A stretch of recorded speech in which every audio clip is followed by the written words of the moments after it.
마태복음 5장부터 7장까지 말씀은 예수님께서 산 위에서 말씀하신 것을 모아놓은 말씀인데요. 이 말씀을 산상수훈이라고 부릅니다. 그리고 이 산상수훈의 첫 단락이 마태복음 5장 3절부터 12절인데 이 말씀을 팔복, 8가지 복이라고 부릅니다. 이 산상수훈은 하나님 나라 삶의 방식을 잘 보여줍니다. 하나님 나라 백성답게 사는 것이 어떻게 사는 것인지를 이 산상수훈이 말해줍니다. 특히 이 팔복은 세상 나라에서 받는 복과는 차원이 다른 하나님 나라의 복에 대해서 말합니다. 이 팔복 말씀에 따르면 세상 나라에서 복받은 사람들은 하나님 나라에서는 복을 하나도 받을 수가 없습니다. 우리가 그동안 7가지 복을 묵상했고 오늘 마지막 복 8번째 복을 묵상합니다. 8번째 복은 의를 위해서 박해받은 사람이 받는 복입니다. 10절 말씀, 의를 위하여 박해를 받은 자는 복이 있나니 천국이 그들의 것임이라. 새한글 성경, 복 있습니다. 정의 때문에 박해를 받아온 사람들은 하늘나라가 그들의 것이니까요. 의를 위하여 박해받은 사람은 정의 때문에 또는 정의롭게 살기 때문에 박해를 받은 사람입니다. 정의롭게 사는 것 때문에 박해받은 사람들은 복이 있다라고 하였습니다. 불의한 세상 나라의 불의한 세상 질서를 따르지 않고 정의를 추구하며 살다가 박해받은 사람들이 복받은 사람들이라고 말씀하십니다. 사실 그런 사람들이 세상 나라의 기준으로 보면 화를 당한 사람들처럼 보일 수 있습니다. 하지만 하나님 나라 기준으로 보면 그들이야말로 가장 큰 복을 받은 사람들입니다. 왜냐하면 하나님 나라가 바로 그런 사람들, 박해받은 사람들의 것이기 때문입니다. 수단 방법을 가리지 않고 불의하게 재물을 모으고 높은 자리에 오르는 사람들은 세상 나라에서는 큰 소리치며 살 수 있을지 모르지만 하나님 나라에서는 어림도 없습니다. 박해받지 않고 큰 소리치며 살던 사람들은 하나님 나라에 합당하지 않습니다. 그러므로 우리가 세상 나라에서 칭찬받고 세상 나라의 것을 많이 누리려고 애쓰지 않아야 합니다. 그렇게 사는 것은 하나님 나라를 잃어버리게 하는 그런 재앙을 만나게 합니다.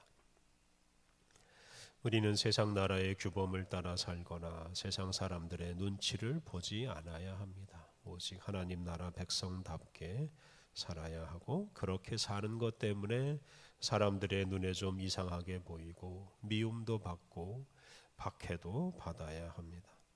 그러할 때 하나님 나라에 적합한 사람이라는 평가를 받을 수가 있습니다.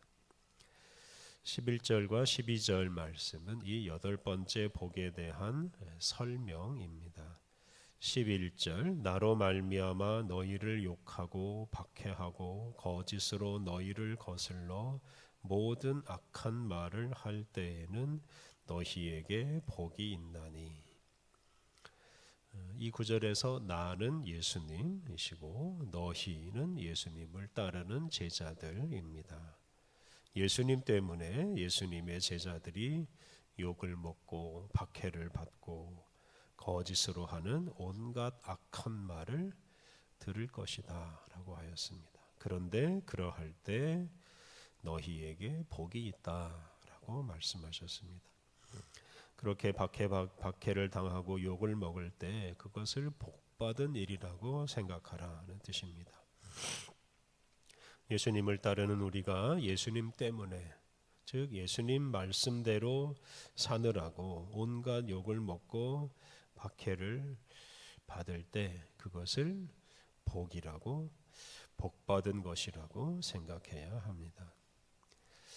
예수님은 승천하시면서 당신의 제자들에게 온 세계에 하나님 나라 복음을 전파하라고 말씀하셨습니다. 그런데 오늘 본문은 제자들이 그 예수님의 명령을 따르는 일이 쉽지 않을 것을 예고하십니다. 그들이 예수님 말씀 따라서, 즉 예수님 때문에 하나님 나라를 선포하지만 그것 때문에 그들은 욕을 먹고 박해를 받고 거짓말과 온갖 악한 말을 듣게 될 것입니다.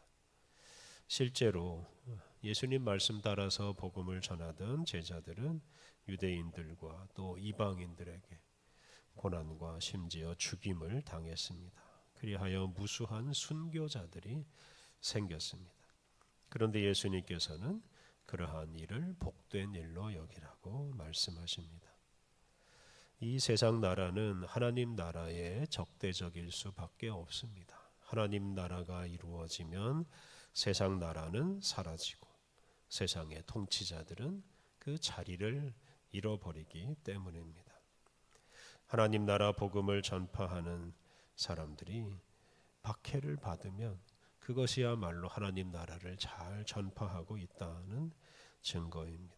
그러므로 그런 박해받는 일을 복된 일로 여기고 더 나아가서 기뻐하고 즐거워해야 합니다.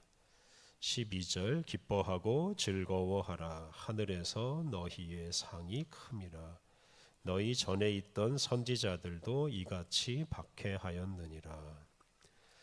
예수님은 온갖 욕을 먹고 박해를 받으면 기뻐하고 즐거워하라고 하셨습니다.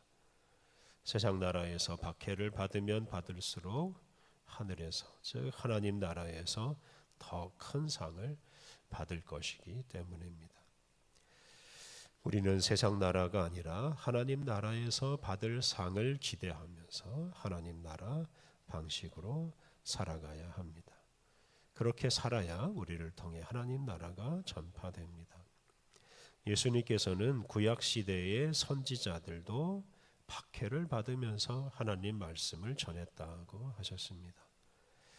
이 선지자들, 하나님 말씀을 받아서 전하는 사람들은 예외 없이 박해를 받았습니다. 왜냐하면 그 말씀을 듣는 사람들이 하나님의 말씀대로 살지 않는 사람들이기 때문입니다. 그런 사람들은 하나님 말씀을 거부하고 자기들 마음대로 살려고 하였습니다. 그러다 보니 하나님 말씀 전하는 사람들을 거부하고 박해하고 심지어 죽였습니다.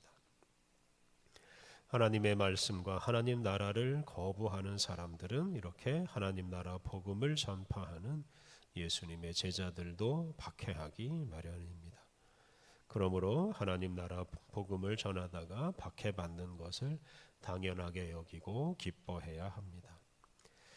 베드로전서 4장 12절 13절을 보면 사도 베드로는 그 당시 박해받는 그리스도인들에게 그렇게 박해받는 것을 이상한 일 당하는 것 같이 이상히 여기지 말고 오히려 너희가 그리스도의 고난에 참여하는 것으로 즐거워하라. 이는 그의 영광을 나타내실 때에 너희로 즐거워하고 기뻐하게 하려 함이라. 이렇게 말씀하셨습니다. 하나님 나라를 전파하는 사람들은 우리 믿음의 선배들이 박해받은 것을 기억하면서 이렇게 박해받는 일을 당연한 일로 여기고 나아가서 기쁘고 즐겁게 받아들여야 합니다.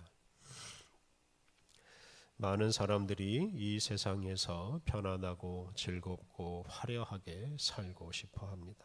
반면에 어려운 일들, 힘든 일은 피하려고 애씁니다. 그런데 그런 방식으로 살다 보면 이 타락한 세상의 문화에 오염되고 더 많은 죄를 짓게 됩니다. 세상 나라에서 잘 먹고 잘 사는 것만 목표로 삼고 살다 보면 하나님 나라로부터 점점 더 멀어지고 맙니다. 우리 그리스도인들은 그와는 다른 방식으로 살아가야 합니다. 우리는 하나님의 말씀을 따라서 그리고 하나님 나라의 삶의 방식으로 살아야 합니다. 그런데 이렇게 세상에서 하나님 나라 방식으로 살고 하나님 말씀 따라 살다 보면 반드시 박해를 받습니다. 그래서 박해받지 않는 사람은 사실 진정한 그리스도인이 아니고 진정한 하나님 나라 백성이 아닙니다. 우리가 박해를 받는다면 그것은 우리가 그리스도인답게 산다는 뜻이고 하나님 나라 백성답게 산다는 뜻입니다. 그러므로 우리가 박해받을 때 그것을 당연한 일로 여기고 기뻐하고 즐거워해야 합니다. 우리가 비록 이 세상 나라에서 살고 있지만 또한 우리는 하나님 나라 백성으로 살아가고 있습니다.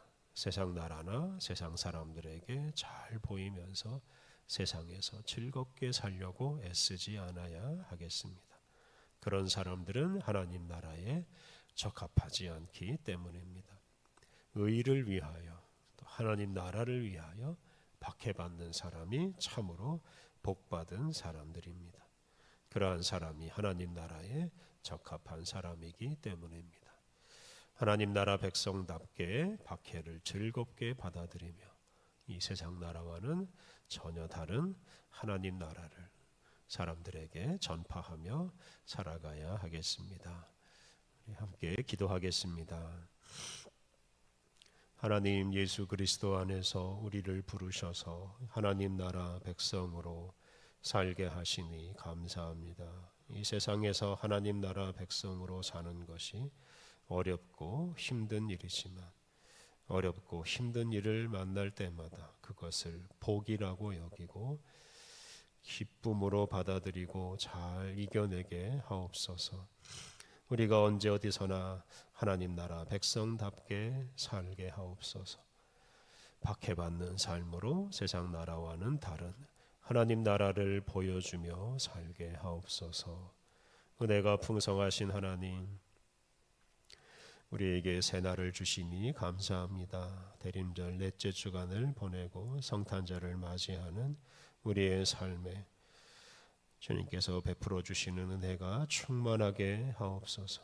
세상에 오신 예수님과 우리가 날마다 동행하며 예수님께서 주시는 말씀과 은혜를 힘입어 모든 어려움들 이겨내고 거룩한 주님의 뜻을 성취하게 하옵소서. 오늘 모든 일정을 주님께 의탁하오며 예수님의 이름으로 기도드립니다. 아멘.